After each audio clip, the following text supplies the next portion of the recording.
Alright guys, TacticalRab back again today. Hope you're all doing well and enjoying your day so far. Welcome back to F1 News, and with the Bahrain Grand Prix kicking off in just a few days time here, Lewis Hamilton reckons that the Mercedes car, which was struggling at pre-season testing, made it up to 4 races for Mercedes to figure this thing out. Very much intrigued to your thoughts in the comment section below. Hit the like button if you enjoyed the video, subscribe if you're new as always, I'd greatly appreciate it. First of all, this from WTF1, thought this is pretty cool. 7 years ago today, today, March the 15th, 2015, Verstappen and Sainz made their F1 debuts for Toro Rosso. So yeah, crazy how long ago that honestly seems, to be perfectly honest. This also because yesterday we were discussing the Las Vegas Grand Prix that is apparently coming into business. We were wondering, is this going to be the replacement to Sochi on this year's calendar? Now apparently this is coming in from 2023. Like at the end of the day, going to be another street track more than likely. Doesn't seem like perfect, right? They're really going down this heavy on the US route right now with no African track still. It's kind of frustrating, given there's some great tracks of course in that continent. But I mean, yeah, still questions being raised as to what the event is going to be this season then, right? If Sochi of course is out this season, in future seasons there's not. I think they were planning to go back to like a St. Petersburg Grand Prix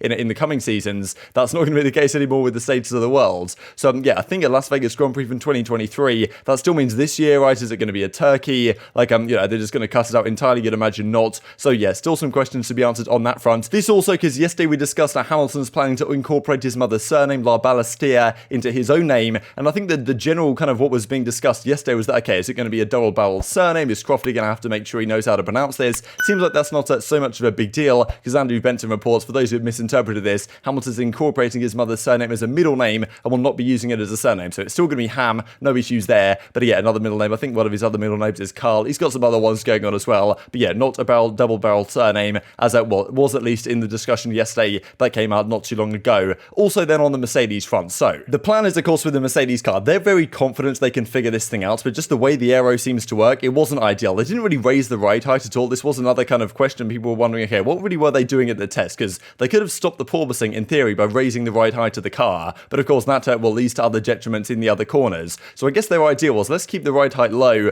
try and figure out the porpoising with the aero, and then I'm pretty sure maybe they did raise the ride height on the third day, but it affected their performances in the slower corners. So kind of a give and take really, and they think that they can probably figure things out regardless. I'm pretty sure we even talked yesterday about the fact that Hamilton and Russell, they've got a lot of confidence in the package potential, but I mean still, as of right now, obviously isn't performing the way they'd like it to, with them only real 3 days of testing with this new car, because of course a pretty different car to what they had in Barcelona. So apparently a Mercedes source insists the W13, this year's car, will be in the game if it manages to keep the low car doing good in the slow corners, as it showed on day 2. But kind of the floor adaptation needs to be okay. I think they're going to do a lot of work on the floor, you would imagine. Otherwise, they'll have to raise the height of the car, making it unlikely to fight Red Bull or Ferrari. So of course that's not what they want to do. It seems like they're going to try go down this route, and the drivers have had many words of comment on this, to be honest. There was also this, just to mention real quick before we talk about the Mercedes, because let's talk about the wing mirrors right now and how they are mounted on the Mercedes. And some teams thinking, okay, hang on a second, are they kind of doing this for aero benefits that isn't allowed in the regulation? So a lot of scrutiny to do with the wing mirrors right now, so we'll see if that goes anywhere. But of course, with them not being particularly quick at testing, some teams might not be putting quite as much scrutiny as they might do otherwise. Maybe a classic Mercedes tactic on this one. But yeah, this is what Hamilton has to say over the last few days. He talked about this year's testing, right? He was talking about the Expo, right? We saw what he had to say at the Expo yesterday. But as he says, it's crazy because years ago we used to have a lot of test days. Now we only have basically 3 days with this car altogether, not a lot of laps. When we go into this race this weekend, we're still learning about the car. We'll probably need the first 4 races at least to learn about the car. We've got a lot of problems. As you've seen, everyone is bouncing up and down. So yeah, that's what he reckons, the first four races at least. I'm pretty sure Crofty said something rather similar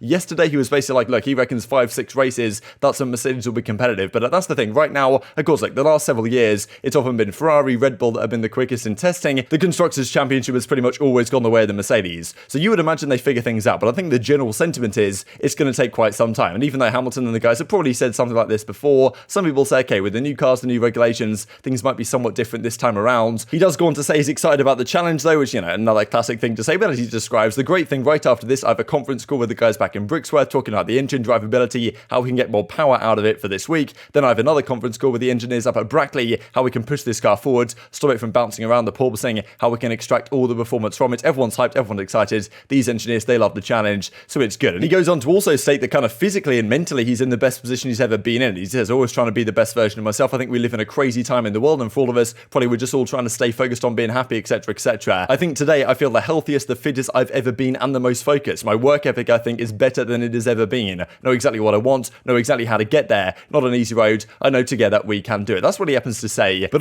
from the Ferrari side is not so convinced that it's actually, Ferrari and Red Bull the front runners right now. Like, he's making it very clear he reckons still Red Bull and Mercedes are the top teams. Of course, like, they were the ones that won the championships last year. They both have world champion drivers. They're proven to be very strong teams in the past, of course. So he reckons they're still the favourites. But I do like what Ferrari are doing right now, because they kind of got their heads down, not really worrying too much seemingly about the competition, focusing on ourselves, as Bonotto says. 6 positive days because we're running consistently, learning a lot from the car, getting a lot of data, all that type of stuff. So, I do wonder how much of these races this season will come down to reliability, because so far the top 3 teams that most people have, Mercedes, Red Bull, Ferrari, seem to have very good reliability. But, you do have to wonder over a race distance, if the Mercedes is bouncing as much as it is, whether that compromises some of the integrity of the car. That's certainly an issue that has been raised. Of course, the Mercedes team have a lot of confidence to get on top of this. This was an article from the Formula 1 side, actually, I thought was quite interesting. This also what Hamilton had to say at that Expo 2020 event, which somehow has been continuing on for 2 years. But as he says, this testing's been difficult. There were a lot of cars that were looking quite fast. The Alfa Romeo was looking good, Bottas was looking quick. Obviously, the Red Bull looks ridiculously fast at the moment, and the Ferraris. So he's saying, way faster than our car, right, ridiculously fast. But Hamilton makes it very clear, but we are the best team, undoubtedly. So he's got full confidence. He made it clear as well a couple of weeks ago that his team does not make mistakes. But whether they can figure it out in time to actually be contenders for this championship, or if they're just going to turn up to Bahrain and win anyway. We've seen Mercedes do similar things to that before. This I thought was also quite interesting, right, because these are the power rankings that everyone seems to be working on right now. I think this is a pretty interesting list, generally aligns with what the race came up with yesterday. The top 4 at least are in this pretty much order right now. Everyone seems to kind of agree that at the end of testing, Red Bull looked the most promising, then the Ferrari, then the Mercedes. You can never really count them out. And then of course the other teams down here. Haas at number 7, I believe the race had them at number 5. Alfa Romeo not last on this list. Williams here at last again. Most people seem to have Williams 10th right now. Alpine even down here at 9th, maybe a bit of a surprise. But of course, despite the fastest team in the testing being very different the last few years, that of course has not necessarily changed who the champion actually is. Back in 2013, Mercedes the fastest, Red Bull won the constructors, and then of course every year since 2014, it's generally been Williams, Mercedes in 2015, but every year since then, pretty much it's been either Ferrari or Red Bull that's been the quickest car. This year the Red Bull again, Mercedes win the constructors. Will we finally have a different story on this list? The only time is 2015 and 2020 where the fastest car in testing actually won the constructors title. And this, just to finish up the video, I thought was kind of funny. I saw here on the Reddit who each driver follows on Instagram. So you can see that Mick Schumacher right here follows every other driver, and of course he can't follow himself on the grid, right? But Hamilton doesn't follow anyone, right? He keeps himself to himself. I thought Alonso was quite funny, to be honest, just because he follows most of them. The green, of course, is follows in the kind of grid they've got going on here. He follows most of them, with the exception to Gasly, Bottas, and Magnussen. But he also doesn't follow Hamilton, right? We know those drivers have had their beef and back and forth over the several years. Russell follows pretty much everyone, with the exception of Joe, who's just come in. And here we go then. Number 1, 2, 3. Who have you got? Pick your top 3 here in Bahrain in just a few days' time. Exciting stuff. But very much intriguing your thoughts in the comment section below. Hit the like button if you enjoyed. Subscribe if you were new as always. Take care of yourselves, and I'll see you next time.